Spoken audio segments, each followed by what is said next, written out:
बोल सच्चिदानंद भगवान की जय, संत गुरुदेव महाराज की जय।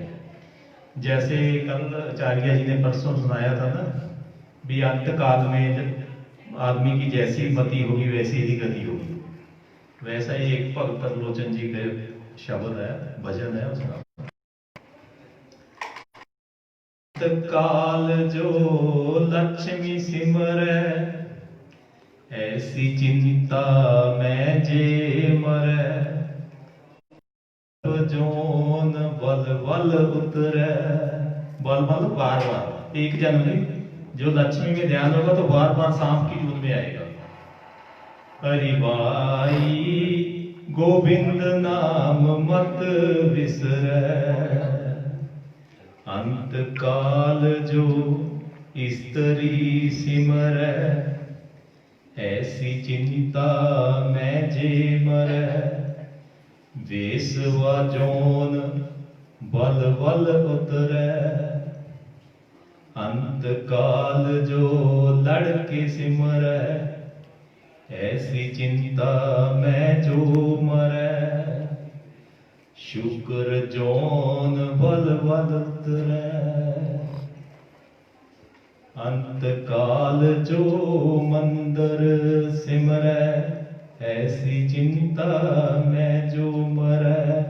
मंदिर मतलब ये कृष्ण भगवान के मंदिर नहीं है, मंदिर मतलब अपने घर, अपने महल कोठियों को जो ध्यान में लेता है।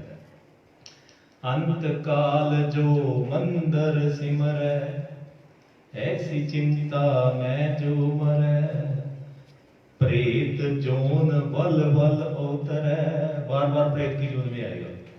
अंत काल नरैण जो सिमरै, ऐसी चिंता मैं जो मरै। बदित त्रिलोचन ते नर मुक्ता, पीतंबर वांके हृदय। कहते वही मनुष्य इस संसार से तरेगा जिसके ध्यान में अंत समय पीतंबर कृष्ण भगवान की तरफ जिसका ध्यान होगा। बाकी जिधर जिधर भी ध्यान होगा उसी में चक्कर खा खा के जिंदगी भर बार बार एक चंद नहीं बार बार आएगा। बोल सच्चिदानंद भगवान की जय, सतगुरुदेव महाराज की जय। बंटू किसकी बारी है? बंटू भाई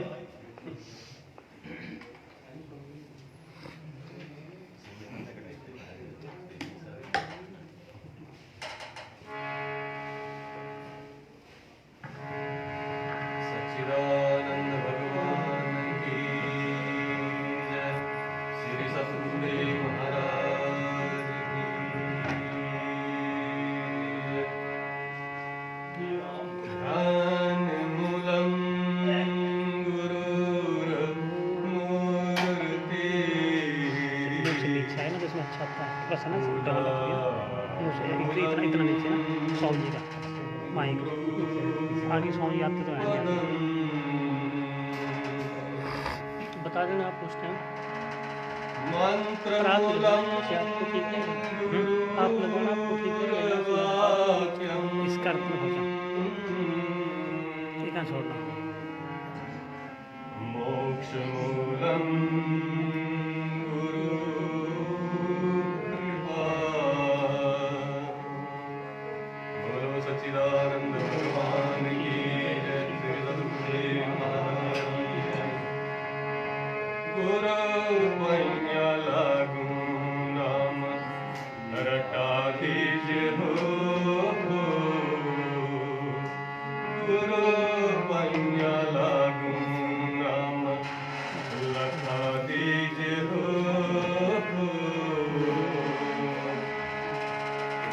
लखा दीजिए हो गुरु जी, रटा दीजिए हो। गुरु पैया लागू नाम लखा दीजिए हो।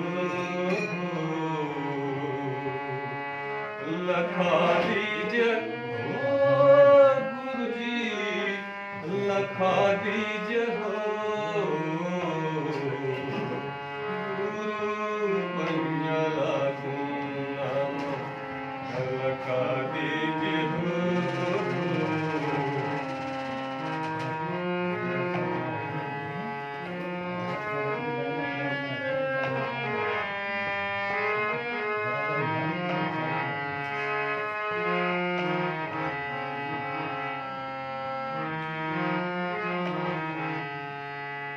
जन्म जन्म का सोबत मनवा, जन्म जन्म का सोबत मनवा। ज्ञान का दीप, ज्ञान का दीप जगाए दीजिए हो।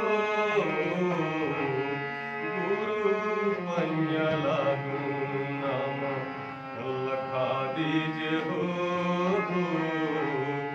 गुरु पैया लागू नाम लखा दीजिए हो।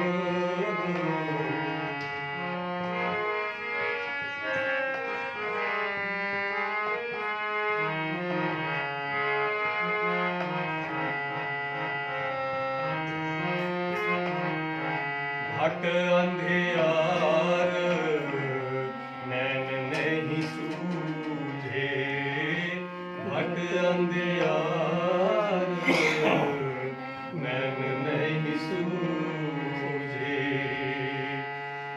खेल के पार लगाए दीजिए हो। गुरु पैया लागू नाम रटा दीजिए हो।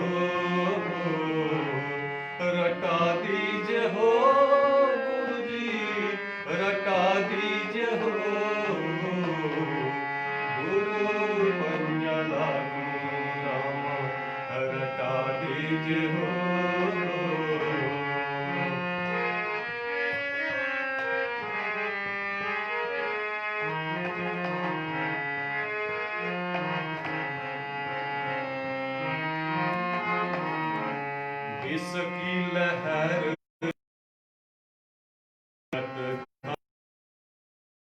तर विष की लहर उकत तर अमृत की बूंद अमृत की बूंद चुगाए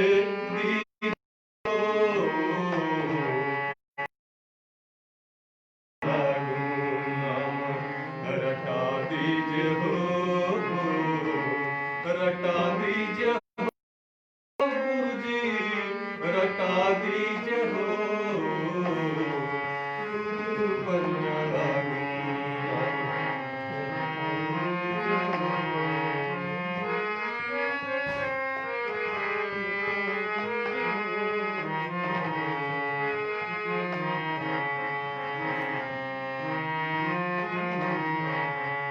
बंटू राम की अर्ज गुरु जी बंटू राम की अर्ज गुरु जी अब के पार लगाए दीजिए हो गुरु पैया लागू नाम रट दीजिए हो गुरु पैया नाम रटा दीजिए हो रटा दीजिए हो रटा दीजिए हो गुरु पैया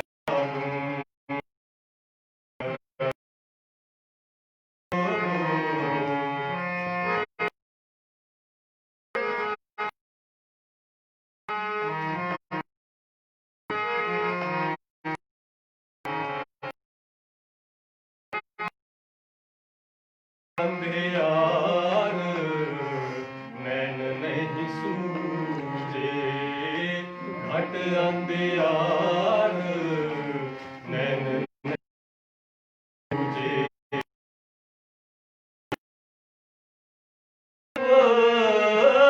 ज्ञान का दीप दीजिए हो गुरु पैया लागू नाम रटा दीजिए हो रटा दीजिए हो गुरु जी रटा दीजिए हो गुरु पैया लागू नाम रटा दीजिए हो रटा दीजिए हो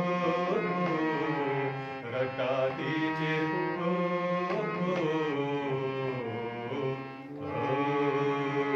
सच्चिदानंद भगवान की जय। श्री सतगुरुदेव महाराज की जय।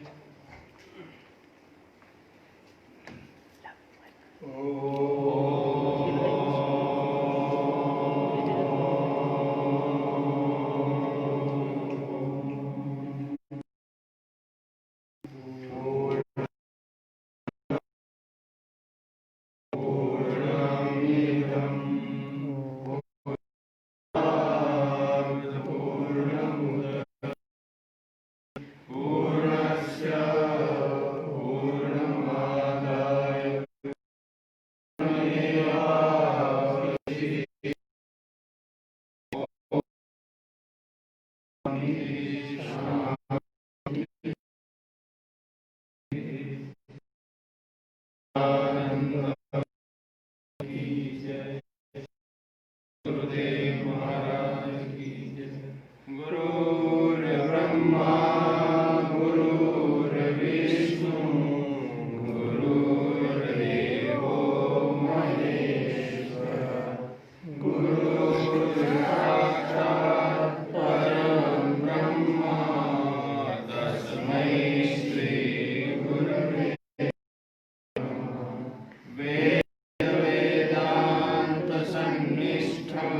श्रोत्रियं बोधरूपिणं चिदानन्दरसास्वादं प्रकाशं परमं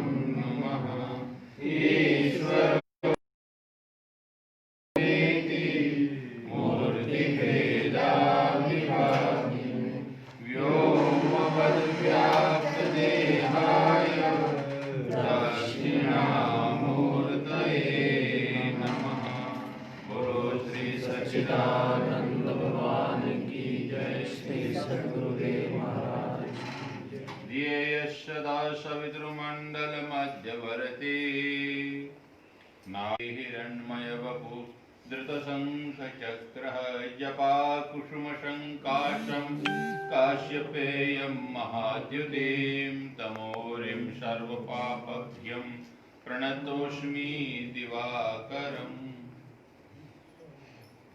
थोड़ा आगे गया इसलिए भाई, थोड़ा आगे आइए, थोड़ा फिर जगह बढ़िया बस इसमें बैठिए।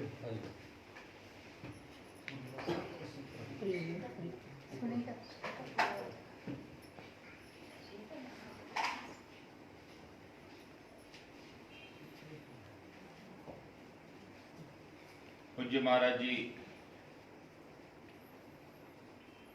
हम सबको भीतर में रहने का ज्ञान और ध्यान देते हैं।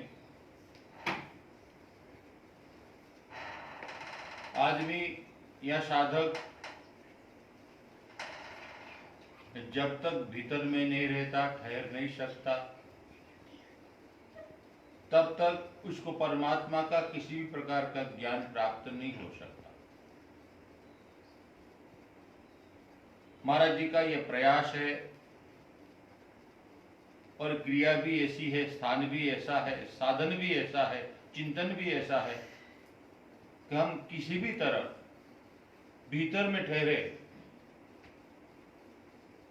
जहां से हम आए हैं, जहां से हमारा प्राण उड़ता है, वहां थोड़ी देर हमारा निवास हो। शास्त्र, पुराण, वेद, उपनिषद, तत्व चिंतक जितने भी हैं, सभी का यह कहने का अर्थ यह है कि हमने भीतर में जाकर हम ठहरे, तब हमको यह प्राप्त हुआ, तब यह अनुभव हुआ। आदमी या साधक इस जीवन में इतना बाहर चला गया और इतना बाहर जाने का प्रयास करता है, कितना भी प्रयास किया जाए उस पर, तो भी वो भीतर में प्रवेश नहीं कर सकता। इसीलिए नाम का रहस्य, साधन का रहस्य, गुरु की कृपा क्या है उसको जान नहीं सकता।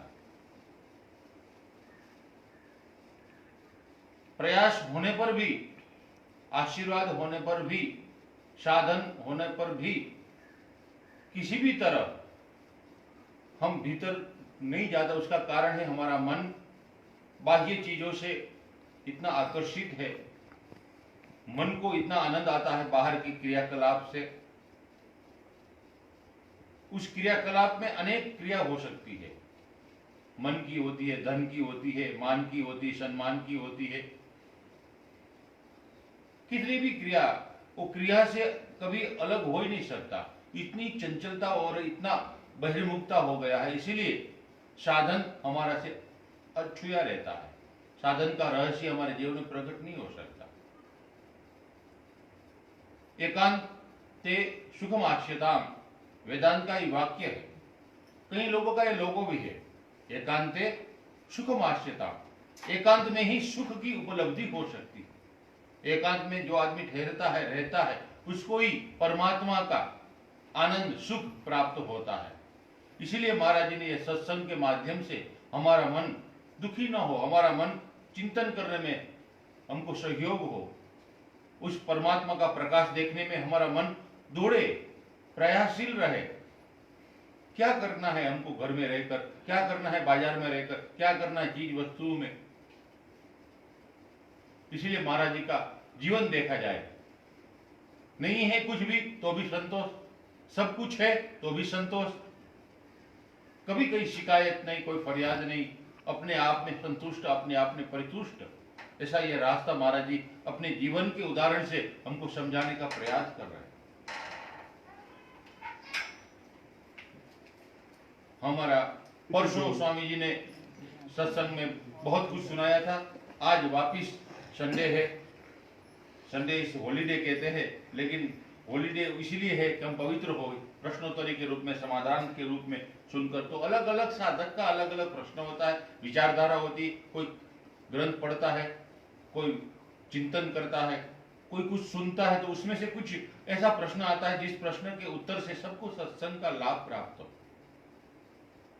तो हम कुछ प्रयत्न करें अपने आप में, कुछ हम किसी के जीवन को देखकर अपना जीवन उस तरफ न जाए, महात्मा का जीवन, गुरु का जीवन देखकर उस तरफ हमारा जीवन का प्रयाण हो, प्रयास हो जाने का, तो बहुत कुछ प्राप्त हो सकता है। तब प्रकाश हो सकता है, तब ध्वनि हो सकती है, तब कुछ प्राण ठहर सकता है। बहुत बहुत ये गहरा रास्ता है। 50 साल रहो इसमें, दीक्षा ले लिया, 100 साल ले लिया, 100 जन्म, तो भी इसमें कुछ प्राप्त नहीं हो सकता यदि अंदर ठहरने की शक्ति नहीं है। हमारा मन बाहर ही घूमता है, बाहर है मजा करता है, तो कुछ प्राप्त नहीं होगा। हाँ, दीक्षा मिल जाती है कोई कृपा, गुरु कृपा से, पूर्व जन्मों के पुण्य से, लेकिन उसका फायदा हमने नहीं उठाया। कभी हमने ये नहीं पूछा कि मुझे प्रकाश क्यों नहीं होगा। कभी हमने ये नहीं पूछा कि वो शब्द जो सुनता है वो हमको सुनाई नहीं देता है।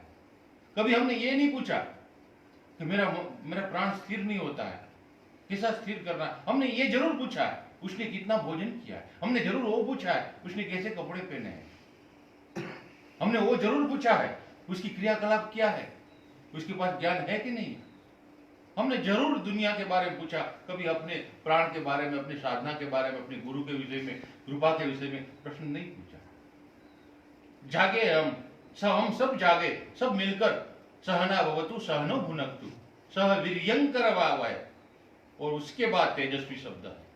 उस तेज को प्राप्त करने के लिए हमारा प्रयास अंतर्मुख होकर गुरु की दिया हुआ साधन पर निष्ठा लाए, तभी हमको प्रकाश होता है। चलिए, प्रश्नोत्तरी बहुत लंबी है।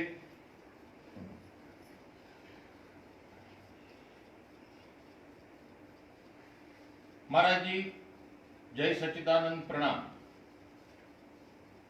गुणों की साम्यावस्था होने पर मन की स्थिति कैसे हो सकती है, कृपया मार्गदर्शन दीजिए।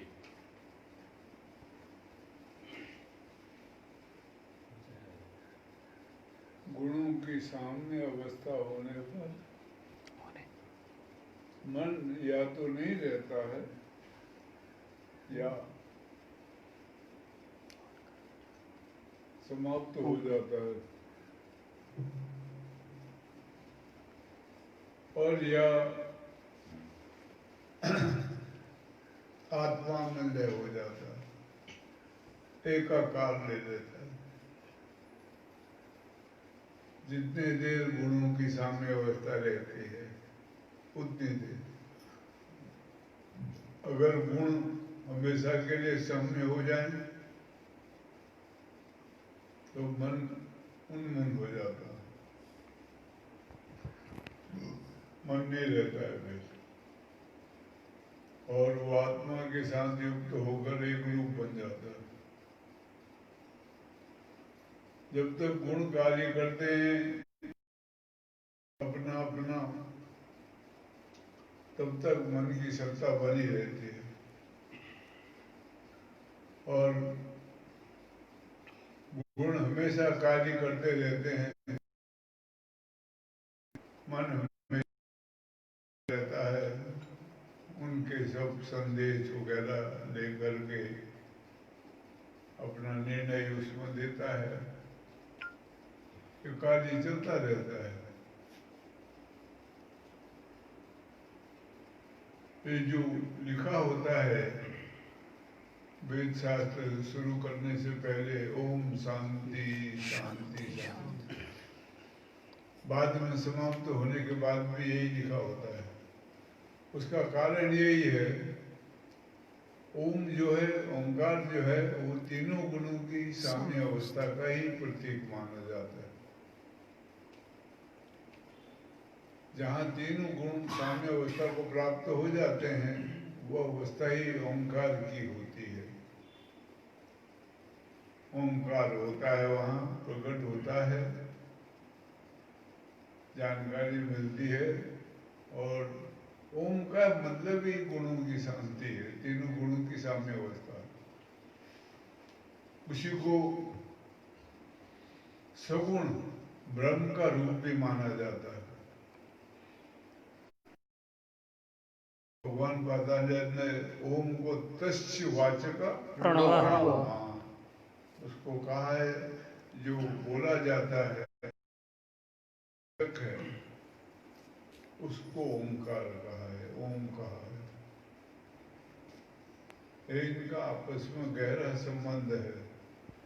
गुण सक्रिय रहते हैं हमेशा। जब निष्क्रिय होते हैं तब गहरी निद्रा आ जाती है, सुसुप्ति में चले जाते हैं हम। फिर सुबह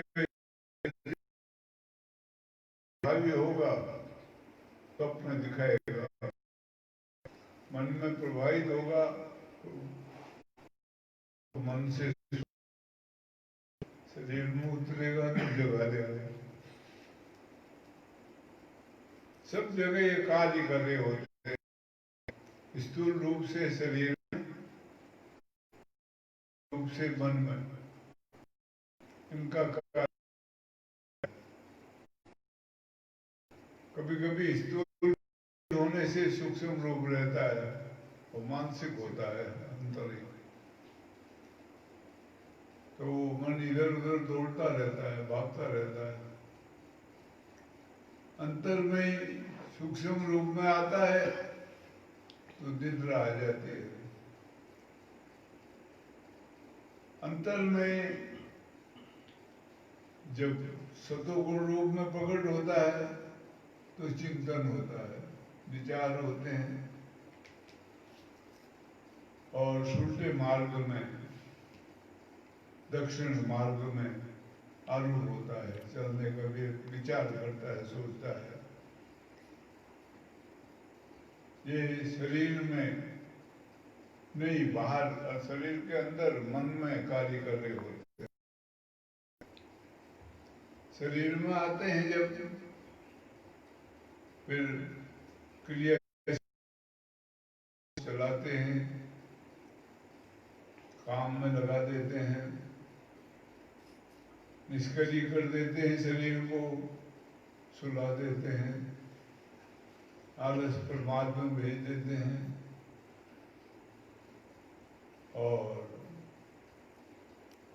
चिंतन मनन में भी लगा देते हैं। गुणों का सब कार्य चलता है जीवन में। 3 गुण और 3 अवस्था मुख्य है। ये गुणों के साथ अवस्थाओं का संबंध है। तमोगुण के साथ जड़ता, सुसुप्ति, रजोगुण के साथ हलचल, क्रियाशीलता, स्वप्न अवस्था, कल्पना, विचार, क्रियाशीलता, रजोगुण के साथ। सतोगुण के साथ चिंतन मनन, परमार्थ विचार, स्वरूप दर्शन के भी विचार आते हैं। ये चलता है तीनों का कार्य। इसलिए भगवान कृष्ण अर्जुन को कहते हैं त्रैगुणीय विषय, निस्त्रैगुणीय अर्जुन। वेद भी जो है उनकी बातें करते हैं। ठीक है, जितना कार्य है गुणों के अंतर्गत है, इसलिए उसको जो भटकाने वाली शक्ति है संसार में, उसको गुण माया कहा है। संसार में दौड़ाती है जो हमको गुण माया कहलाती है। गुणों की साम्य अवस्था हो जाए तो वो परमार्थ तत्व प्रकट होता है, ओंकार प्रकट होता है, ओम प्रकट होता है। उसकी जानकारी मिलती है, उसका ज्ञान होता है। बड़ी बात है वो। किसी को गुण साम्य होता है। जो अवतारी पुरुष हैं इनके अंदर है गुणों की साम्य अवस्था होती है। अगर राम है, कृष्ण है, तो गुणों के अवस्था होते हैं। वो गुणों को अपने बस में करके कार्य करते हैं। गुण उनको नहीं चलाते हैं, वो गुणों के द्वारा कार्य करते हैं। गुण उनके बस में होते हैं, जानते हैं। ऐसा है, साम्य गुण हो जाए तो बड़ी उपलब्धि है, सबसे बड़ी गुण साम्य गुण।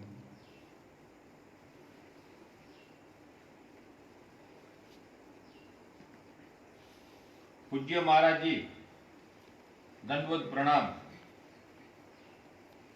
शरणागत साधक की क्रिया जगत के प्रतिकूल होती है या अनुकूल होती है?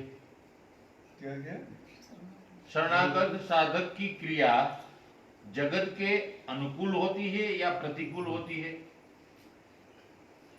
अब उसको क्या लेते हो, तुम्हारी मर्जी है। वो तो शरणागत तो कभी जगत के अनुकूल होगी नहीं। अब तुम्हारी मनसा है जगत के अनुकूल रहे तो वो शरणागति रहती है हमारी जगत के प्रति होती है, वाह।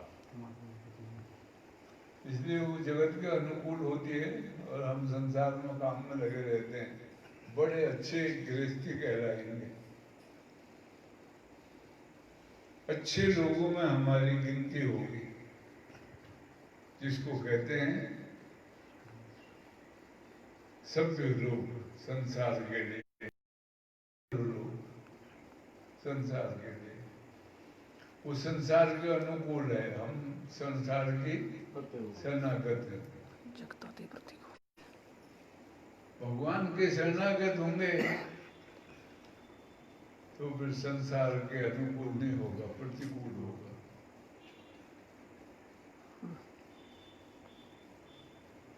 उल्टा होता है। वाह। किसके शरणागत हैं हम, बस वो हमारे ऊपर निर्भर करता है। संसार में भगत होते हैं, देश के, पार्टियों के, कोई व्यक्तियों के भी भगत होते हैं बड़े,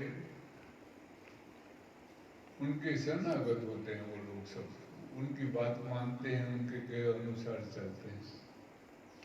कभी कभार कोई भगवान भगवत कृपा हो जाए उसके अंदर, वो गुरु के आज्ञा अनुसार चलता है, वाह भाई वाह। तो उसको शरणागत कहते हैं, गुरु की शरणागत है वो। कभी कभी गुरु की आज्ञा के अनुसार चलने वाले ऐसे भी हैं,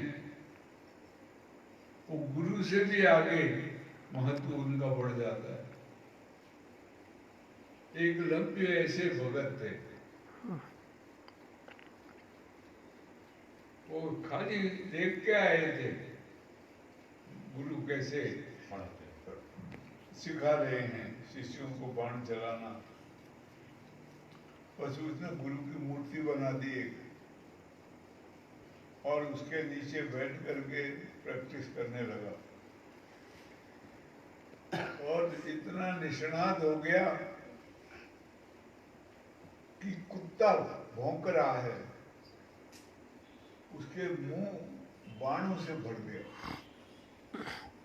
और कुत्ता जिंदा, मरा नहीं, लेकिन मुंह बाणों से भर दिया। तो भीम और अर्जुन जा रहे थे, भीम ने अर्जुन से कहा, सबसे अच्छा धनुर्धर कौन होता है? तो अर्जुन ने कहा, ऐसा बोलते हैं गुरुजी कि जो कुत्ते को भौंकना बंद करा दे, मुंह बंद करा दे उसका, और कुत्ता जिंदा रहे, उसको सबसे अच्छा धनुर्धर माना जाएगा। तो कुत्ता मिल गया उनको, वो मुंह बाणों से भरा हुआ, खुला हुआ, और कुत्ता चल रहा। आश्चर्य हुआ, बोला ये तो ऐसा आ गया कुत्ता।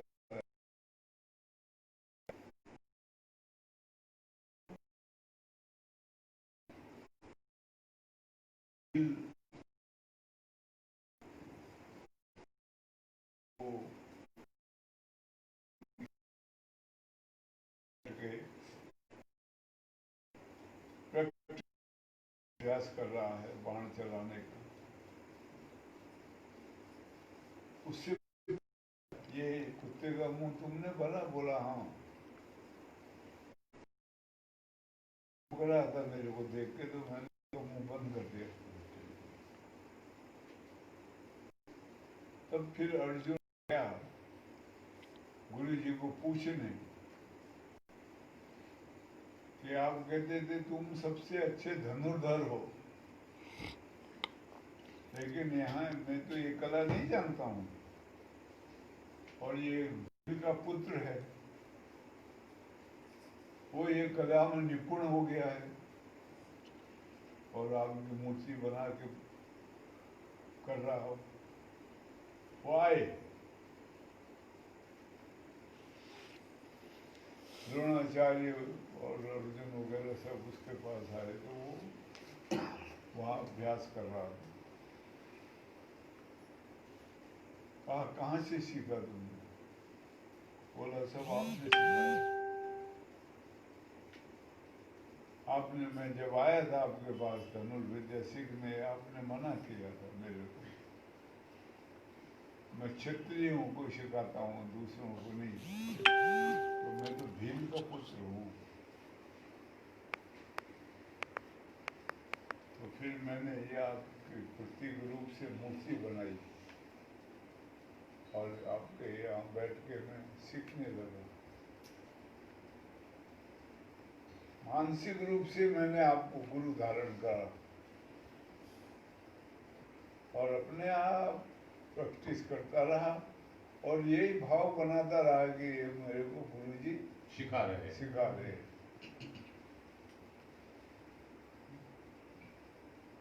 तब द्रोणाचार्य ने कहा तुम तो पूर्ण हो गए अभी इस विद्या में, अब और सीखने का नहीं रहा कुछ भी, क्योंकि कुत्ते का मुंह भर सकते हो तुम बाणों से।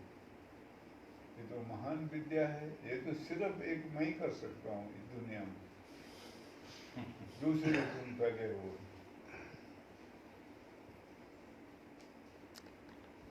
चलो अब तुम्हारी बारी है दक्षिणा गुरु दक्षिणा देने की। दक्षिणा दो, आखिर में गुरु दक्षिणा देते हैं। तो आप, उसके पास तो कुछ है नहीं जंगल में, बोला आप आज्ञा करो मैं दूंगा।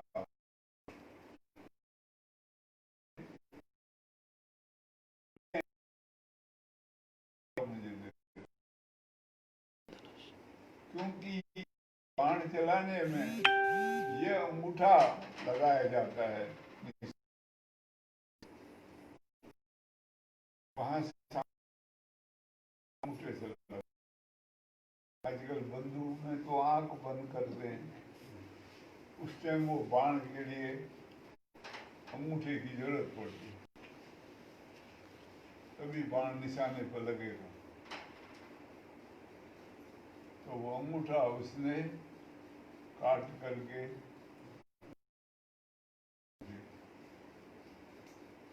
तो अब वो जो विद्या है उसमें त्रुटि रहेगी। अब 2 नंबर का जो विद्यार्थी है वो फर्स्ट हो जाएगा, वो 9 नंबर का अर्जुन था।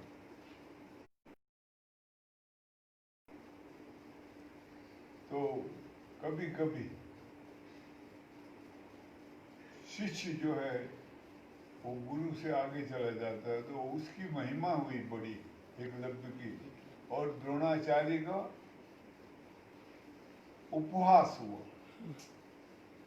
कई आज भी विद्वान लोग जो हैं वो द्रोणाचार्य को उस काम के लिए अन्यायी मानते हैं, उसने अन्याय किया। तो ऐसा संसारिक रूप में भी माना जाता है, देखा जाता है। तो हम संसार में जब तक समर्पित हैं, संसार के लिए जी रहे हैं, समर्पित होना मतलब क्या लक्ष्य है जीवन का जीने के लिए? जिसके लिए समर्पित है वही लक्ष्य होता है। वाह। संसार के लिए समर्पित है, संसार लक्ष्य है, तो ये अनुकूल है भी हमारे। जब हम परमात्मा को समर्पित होंगे वही जीवन का लक्ष्य होगा और कुछ नहीं। रोटी इसलिए खाएंगे कि भगवत प्राप्ति करनी है, पानी इसलिए पिएंगे भगवत प्राप्ति करनी है। नौकरी धंधा कोई भी कार्य संसार कार्य कर रहे हैं वो छूटेगा नहीं, पर हमारा लक्ष्य बदल जाएगा।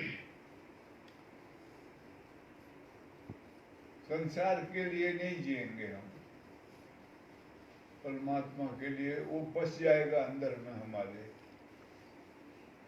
और वो हमेशा स्मरण में रहेगा। जैसे अभी संसार स्मरण में है, स्वप्न भी उसी के आते हैं, जागृत में उसी की चर्चा होती है, कहीं जाते दौड़ते फिरते हैं उसी के लिए, सुबह उठते हैं उसी के लिए, रात को सोते हैं उसी के लिए। तो हम संसार को समर्पित हैं, तो इसलिए संसार अनुकूल होगा। उसके बाद संसार अनुकूल नहीं होगा। इसलिए वो विचार सागर में आता है, अविनाशी आत्म आत्म अचर जगता जगता ते प्रतिकूल। संसार से प्रतिकूल है, ऐसा ज्ञान विवेक है सब सब साधन का मूल। अविनाशी जो आत्मा है वो जगत के प्रतिकूल प्रतिकूल है, अनुकूल नहीं है, अलग है वो। ऐसी जिसको है समझ किसी जगह और सब साधन का की प्राप्ति होती है, तो विवेक उसको प्राप्त, सब साधन का मूल।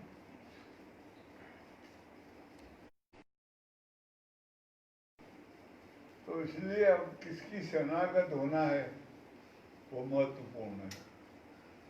संसार के शरणागत हैं तो भगवान भगवत तत्व प्रतिकूल है, वो उसका गाना अच्छा रहेगा। उनको खुदा मिले है खुदा की जिन्हें तलाश, मुझको तो एक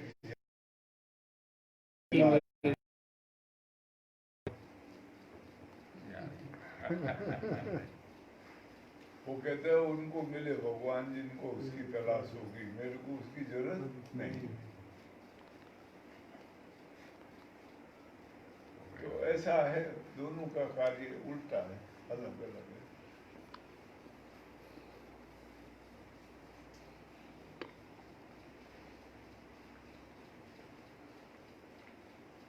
महात्मा जी नमस्कार। अष्टमी के दिन आपने सत्संग में एक बात कही थी, उस बात पर बहुत चर्चा।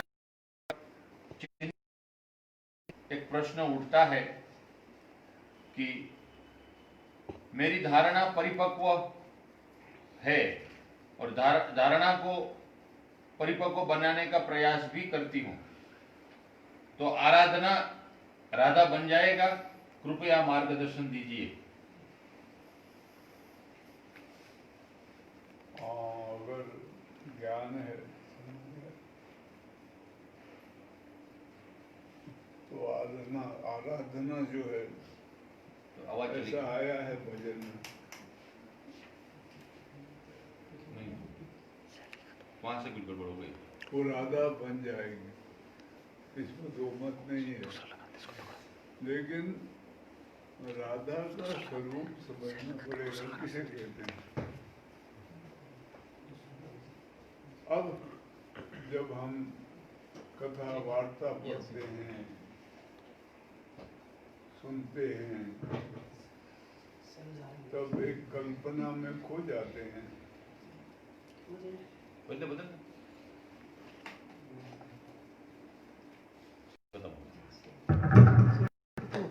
शेयर एक सौ फोन रख लो। एक स्त्री मान लेते हैं और भगवान को एक पुरुष। फोन नहीं अब यहाँ जो कल्पना है हमारी, वो बाधा आ जाती है क्या बड़ी। की कर दिया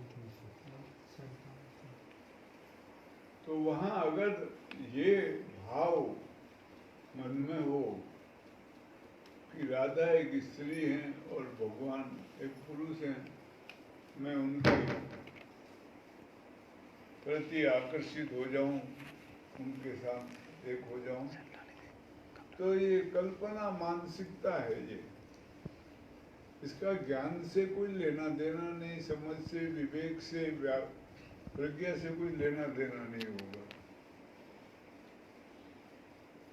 ऐसी धारणा सब मानसिक कल्पना होती है। अच्छा धारणा ये जो इसमें भगवान पातंजल के जो सिद्धांत हैं योग शास्त्र के, उसमें वो यम नियम आसन प्राणायाम प्रत्याहार, ये 5 जो सीढ़ियां हैं, 5 जो सोपान हैं, ये बहिरंग माने हैं, बाहरी। फिर छठा धारणा ध्यान समाधि, ये अंतरंग माने हैं। धारणा शुरू होती है गुरु के द्वारा मार्गदर्शन के बाद। हमको मार्गदर्शन मिले, आत्म स्वरूप का ज्ञान मिले, अपने होने का जानकारी मिले, वो धारणा में हम परिपाक हो जाएं, पूर्ण निष्ठा बन जाए हमारी उसमें पूरी, उसके अलावा और कुछ नहीं है, ऐसा हमको समझ आ जाए। उसमें कहते हैं 3 बातें मुख्य होती हैं। एक गुरु प्रतीति, गुरु की जानकारी हो। दूसरी आत्म प्रति शास्त्र प्रतीति, जो संत हुए पहले जान गए हैं, उनकी जो वाणियां हैं वो उसका साक्षी हैं, वो प्रमाण है उसकी, वो ठीक है वहां। और तीसरी है आत्म प्रतीति। प्रतीति, मेरे को उसका समझ आ जाए पूरी तरह से, तब धारणा बनती है। धारणा जब परिपक्व हो जाती है और धारणा में ही ख्याल जम जाता है, तब उसको ध्यान ध्यान कहते हैं। और वो ध्यान जब परिपक्व हो जाता है समाधि तो समाधि कहलाती है। समाधि के बाद एक तत्व प्रकट होता है अंदर से, उसको प्रज्ञा कहते हैं। ऋतुम्बरा नाम दिया है उन्होंने, भगवान पतंजल ने। ऋतुम्बरा का मतलब शाश्वत, एक रूप रहती है, उसमें डोलना नहीं होता है, पक्का होता है, वो पूर्ण निष्ठा भी कह सकते हो। उसके बाद राधा और कृष्ण का मेल हो सकता है।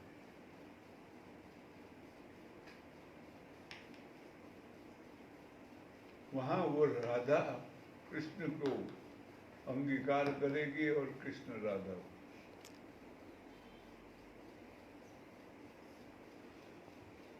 ऐसी मान्यता है, ऐसा संत महात्माओं का कथन है। उससे पहले नहीं, प्रज्ञा का उन्मेष होना जरूरी है।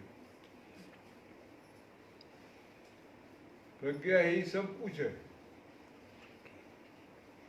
वो आत्मा की शक्ति है जो प्रकट होती है।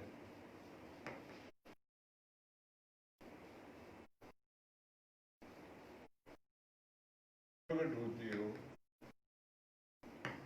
धीमे धीमे। जैसे संसार में हम धन का स्मरण करते हैं तो धन के लिए कार्य करते हैं, हमेशा उसका स्मरण होता है अंदर से, सूक्ष्म रूप से। ऐसे बोलने की जरूरत नहीं होती, लेकिन ख्याल में धन रहता है हमारे।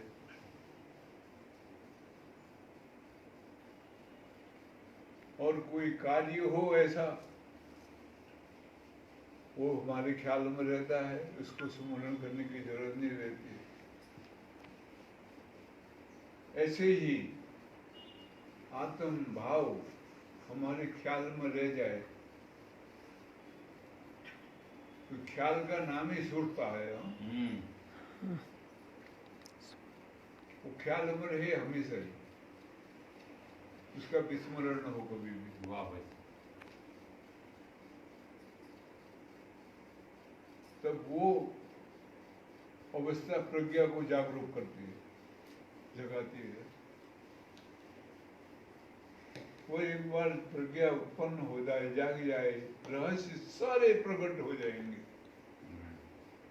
जो भी सूक्ष्म से सूक्ष्म रहस्य है सारे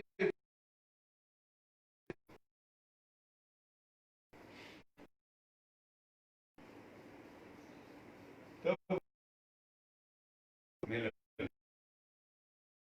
वाह।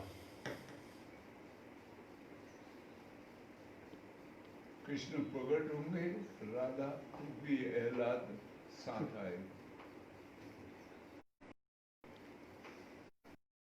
ये थोड़ी समझदारी में उतरना जरूरी है, तभी है। ये बहुत स्थूल नहीं है। ये भजन गाने की बात अलग होती है, गाया जाता है, इसलिए आखिरी कड़ी समझने की जैसी होती है। राधा भक्ति श्याम मिलावे, मिलावे, आराधन राधा बन जावे, राधा बन जाए। इनकी शरण हो ज्ञान साधे, उनकी शरण हो करके ज्ञान की साधना होती है, शरण की साधना होती है। वल्लभ संप्रदाय में वो दीक्षा देते हैं तो एक मंत्र देते हैं, मैं भी देता हूँ। श्री कृष्ण शरणम मम। वो कृष्ण के मानने वाले थे, बहुत कृष्ण को प्रकट किया था उन्होंने। वहाँ नाथद्वारा गए थे, पीछे गए थे। वहाँ उनकी बैठक है, बड़े वो हैं। तो वो शुरू में किसी को भी देते हैं, बड़ा वो देते हैं, उसके लिए वो एक मर्यादी कहते हैं उसको, मर्यादी। नाम तो मर्यादी है वो, मर्यादी बना दिया। अपभ्रंश हो गया। मजाक बनाते हैं तो वो हो भी गया मजाक। उसमें वो किसी को हाथ का खाना नहीं, कहीं बाहर खाना नहीं, अपने हाथ की बनाई रसोई खाना, अपने किसी को छूना नहीं, दूसरे को, छोटी जात को, ऐसे ऐसे बहुत से नियम बद्ध हैं उनके। नहाना 2 टाइम, खाने से पहले जरूर ही नहाना है, आदि आदि बहुत से नियम बनाए हैं। और फिर वो मंत्र का जाप करना है। उस मंत्र को बहुत बड़ा मंत्र मानते हैं। और कृष्ण के मंदिर में जाना होता है, उसमें 8 बार उसके दर्शन होते हैं। सवेरे पहले दर्शन को कहते हैं मंगला दर्शन। वो सो के उठ रहे होते हैं किशन, उस वक्त वो मंगला दर्शन है। उसके बाद होते हैं उनके श्रृंगार दर्शन। दर्शन उनको सजाते हैं, श्रृंगार विंगार लगाते हैं, वो दूसरे दर्शन है। तीसरा दर्शन होता है उनका राजभोग दर्शन। वो भोजन करते हैं, उस वक्त उनका राजभोग दर्शन होता है। ऐसे ऐसे शाम तक सोने तक 8 दर्शन होते हैं। वो दरअसल बात तो यह है कि सुबह उठ के भजन करना। अब कृष्ण कहाँ है? अब वहाँ तो प्रतीक है, जो मूर्ति है। अब भगवान जी को अगर हम पढ़ें थोड़ा सा गीता आदि, तो भगवान क्या कहेंगे? अहम आत्मा गुणाकेश गुणाकेश सर्वभूतेषु स्थितः। मैं आत्म रूप में हूँ और सब भूत प्राणियों में विराजमान हूँ।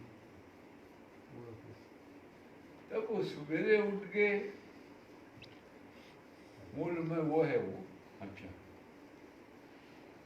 उसके बाद फिर अगर हम कपड़े सपड़े पहने, नहा धोकर तैयार हुए, उससे पहले भजन करें। भोजन करने से पहले भजन करें, अंतर ध्यान लगाएं, ख्याल करें। दिन के 8 पहर होते हैं, वो 8 पहर में हर एक पहर में उसको याद करना, स्मरण करना, ये है असल में वो। लेकिन वो सब अपभ्रंश हो जाता है, समय के अनुसार सब बिगड़ बुगड़ जाता है। पर कोई कबार जिसके अंदर थोड़ा सा भाव पैदा होता है कि जीवन व्यर्थ जा रहा है, ऐसे ही कितने जीवन चलेंगे, कोई फायदा नहीं इसका। क्या मिलेगा आखिर में? यहाँ किसको क्या मिला? मेरे बाप दादा परदादा को क्या मिला? यहाँ क्या क्या होंगी योजनाएं, क्या क्या कार्य किए होंगे, लेकिन कुछ नहीं, सब ऐसे का ऐसे ही। ऐसे मैं भी हो जाऊंगा। तो ऐसे भाव जिसके अंदर जाग जाए, ख्याल में उत्पन्न हो जाए, वो फिर थोड़ी खोज करना लग जाता है। और जो खोजता है उसको मिलता है। जिन खोजा तिन पाया। पाना तभी हो जब खोजेगा।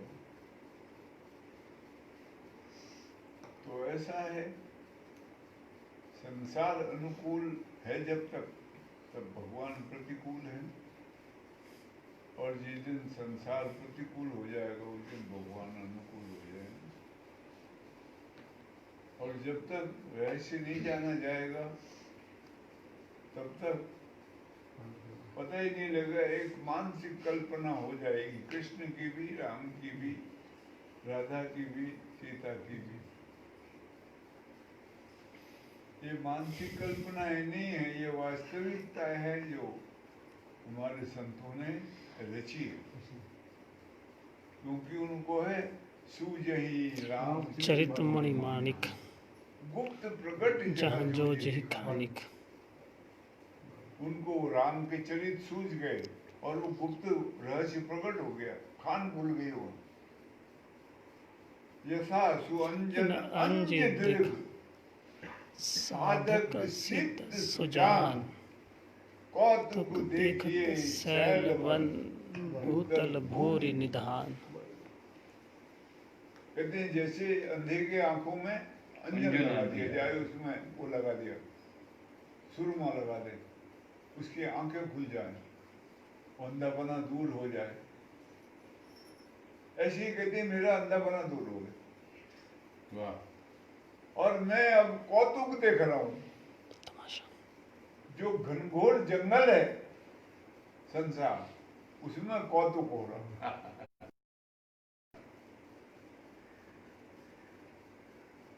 कौतुक देखिए शैल वन भूतल भूतल भूरि भूरि। निधान। ये संसार रूपी में वो सब कौतुक हो रहा है। वाह भाई क्योंकि वो राम के चरित्र सूझ गए, प्रकट हो गए। इसलिए इसके लिए तो कमर कस के चलना पड़ता है, जीवन को एक दिशा देकर उधर ही उसी के लिए जीना पड़ता है। अब हमारे लिए कितनी वस्तुएं हैं संसार में, जीने के आधार हमारे, उसके लिए जी रहे हैं, तो फिर ये सब छूटा रह जाएगा। सही है।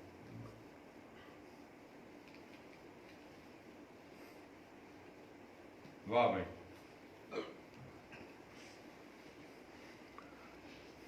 उसका मतलब कि सत्संग सुनते हैं लोग महाराज। ये तो अष्टमी के दिन चला था आराधन आपने वहां, लेकिन उसका मतलब लोग सत्संग सुनते नेट का उपयोग करते हैं।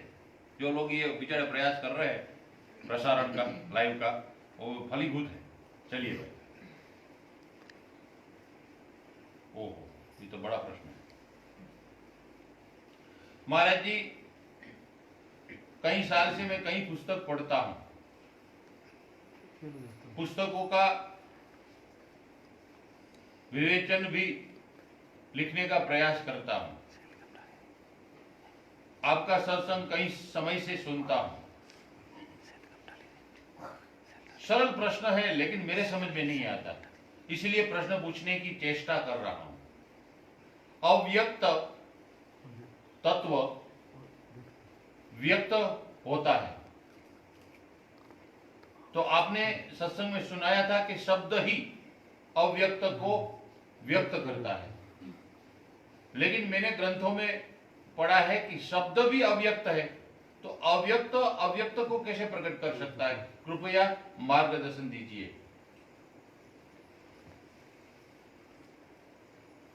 जो व्यक्त होता है वही व्यक्त होता है, और जो व्यक्त है वही अव्यक्त होता है। व्यक्त व्यक्त को नहीं प्रकट कर पाएगा, वो तो है ही है, और अव्यक्त अव्यक्त को भी प्रकट नहीं कर पाएगा, वो तो है ही है। तो शब्द अव्यक्त है, उसको व्यक्त करना पड़ेगा, प्रकट करना पड़ेगा। गीता पढ़ोगे उसमें आएगा अव्यक्तो अक्षरो इत्युक्तस्तु माहिम परमां गतिम यम प्राप्य न निवर्तन्ते तद्धाम परमं मम। वो अव्यक्त अक्षर है, उसको प्रकट करना पड़ेगा। अब ये जो साधना करते हैं लोग नाद की, ब्रह्मानंद जी का भजन सुनोगे, संत कबीर के भजन सुनोगे, और भी कई साधुओं के भजन सुनोगे, संतों के, उसमें उन्होंने भजन गाए हुए हैं। निरंजन धुन को सुनता है संत सुजान। बैठ एकांत जमाकर आसन, मूंद लिए दो कान। बड़ा स्पष्ट लिखा है। जीनी धुन में सुरत लगावे, करता नाद पिछान। घंटा शंख बंसरी वीणा, बाजे मधुरी तान। ताल मृदंग नगारा पीछे, गर्जन मेघ समान। दिन दिन सुन सुन नाद ध्वनि को, होए मन गलतान। ब्रह्म ज्योत घट में दर्शावे, बिसरे काया भान। भान, तन मन की दुविधा सब मेटे, आहा करे निरंतर ध्यान, ब्रह्मानंद मिले भव, कटे भव बंधन, पावे पद निर्वाण। निर्वाण। अब ये जो भजन है, अब ये घंटा संग नगारे आदि हैं, ये अव्यक्त हैं, हाँ। ये प्रकट होते हैं, व्यक्त होते हैं। किसको? साधना करने वाले को हाँ, हम तुमको सबको नहीं, जो प्रयास करता है। हाँ साधना करेगा, प्रयास करेगा, लगेगा, व्यक्त करने में लगेगा उसको, तो उसको व्यक्त होते हैं। वाह भाई। व्यक्त होते हैं तो वो फिर उसको वहाँ पहुँचाते भी हैं। शब्द ब्रह्मणे निष्णातः परब्रह्मादिगच्छति। शब्द ब्रह्म में निष्णात हो जाए, जो पूरी जानकारी हासिल कर ले उसकी, तो वो पर ब्रह्म में गति कर देते हैं, पहुंचा देते हैं वहाँ। वाह। ऐसी महिमा है। तो वो अव्यक्त तत्व जो है वो व्यक्त होता है, और जो व्यक्त है वो अव्यक्त होता है। एक एक समय की बात होती है, जब तक संसार के शब्द प्रकट हैं तब तक वो अव्यक्त ही रहेगा, हाँ। वो व्यक्त नहीं हो सकता। जब संसार के शब्द से हम शून्य हो जाएंगे, कान को बंद कर लेंगे अपना संसार की तरफ से, हो। कोई शब्द नहीं सुनेंगे संसार का, तब वो सुनाई देगा। कभी ख्याल करना, हमारे शास्त्रकारों ने लिखा है, भगवान कब पैदा होते थे कृष्ण? रात के अंधेरे में 12 बजे।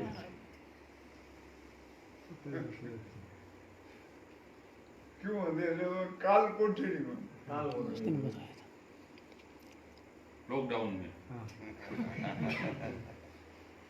लॉकडाउन में ऐसे उनके बारे में समझाया है। तो ये इसका कारण ही यही है सब। वो जो व्यक्त है वो व्यक्त होगा। अज्ञान से जब ज्ञान प्रकट होता है तो वो ऐसे ही प्रकट होता है। वाह। इसलिए बहुत से फिलोसफर जो हैं, बहुत से दार्शनिक जो हैं, वो ये मानते हैं अज्ञान ही अनादि है। ये ठीक बात लगती है मेरे को, कभी कभी मैं विचार करता हूँ तो मेरे को समझ में आता है। अष्टमी बोला था, आप बोले थे। अज्ञान अनादि है, ज्ञान प्रकट होता है। वाह। लेकिन ज्ञान है, इसलिए उसको भी अज्ञान माना जाता है। वाह भाई। अनादि माना अनादि। जाता है। क्योंकि अज्ञान को अज्ञान कहने वाला कौन है? ज्ञान। बगैर ज्ञान के अज्ञान का भी पता नहीं चलेगा। तो ये जो दूसरे लोग हैं, रामानुजाचार्य। ये बहुत सही है। वैसे अज्ञान का जब पता है तो उसको ज्ञान तो है, मात्रा कम है। वाह महाराज, जय हो। अज्ञान को जानने वाला भी ज्ञानी होता है। आहा। बगैर ज्ञान के अज्ञान नहीं जाना जाता। अब कोई कहता है मैं अज्ञानी हूँ, इसका मतलब ज्ञान है उसमें। कोई मात्रा कम समझ है। मात्रा कम है। हाँ, एक बच्चा होता है छोटा, वो कहता है मैं तो बच्चा हूँ, तो वो बच्चा नहीं रहा। जिसको ऐसा पता लग जाए मैं बच्चा हूँ, वो बड़ा सियाना हो गया।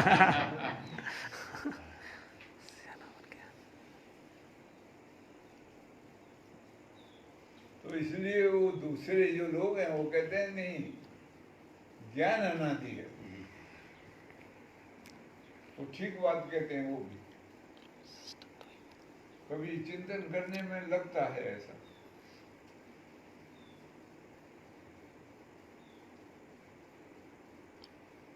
तो इसलिए क्या था प्रश्न?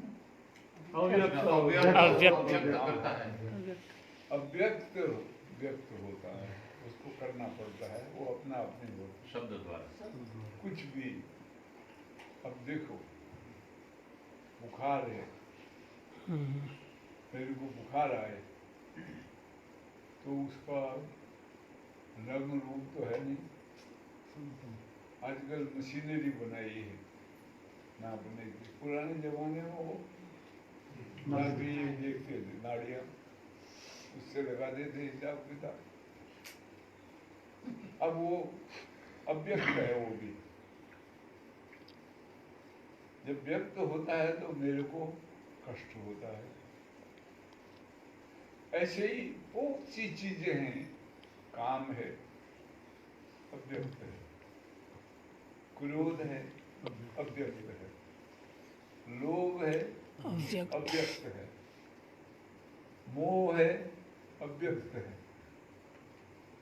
जब हम क्रिया में आते हैं तब व्यक्त होता है। बहुत सी चीजें हैं यहाँ, अति सूक्ष्म है अव्यक्त है, जो सूक्ष्म है वो अव्यक्त है, जो प्रकट होता है वो व्यक्त होता है। ऐसे ही ज्ञान भी अव्यक्त है, शब्द भी अव्यक्त है। अव्यक्त है। अब ये जो शब्द है लिखत पढ़त वाला, ये व्यक्त है, वो लिखने पढ़ने वाला ये व्यक्त है। लेकिन वो जो शब्द है, इसलिए उसका नाम रखा है अव्यक्त। अनाहत। क्या मतलब? किसी से द्वारा होता है। हाँ, आहत नहीं है, वो किसी दो के घर्षण से पैदा नहीं होता है, स्वयं वो है और कल्प के आदि में प्रकट हुआ था। वाह भाई। भगवान को भगवान रूप समझाने के लिए पैदा हुआ, वाह वाह।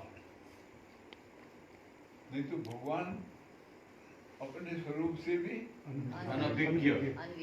हम सभी ऐसे ही हैं। वाह भाई। अभिज्ञ उसी से होते होते हैं। हैं। हाँ, और वो विज्ञता कहीं बाहर नहीं आएगी, कभी नहीं आएगी, आ नहीं सकती, वो हमारे में आएगी। जिस वक्त विज्ञता आ गई, फिर बाहर भीतर का भेद समाप्त हो जाएगा। फिर तो है, बाहर भी है, भीतर भी है, इधर भी है, उधर भी है, सब जगह है। फिर है वो बस। वाह। जीत देखो दीत। हाँ, वहाँ देश काल परिस्थिति। सब समान।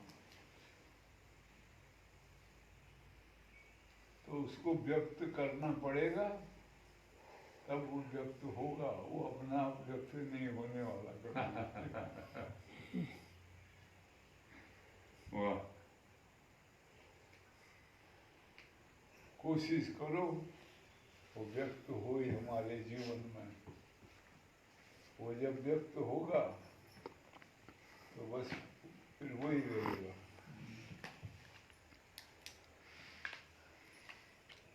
हो गया? नहीं, प्रश्न तो है, लेकिन हम गुरुवार को लेंगे।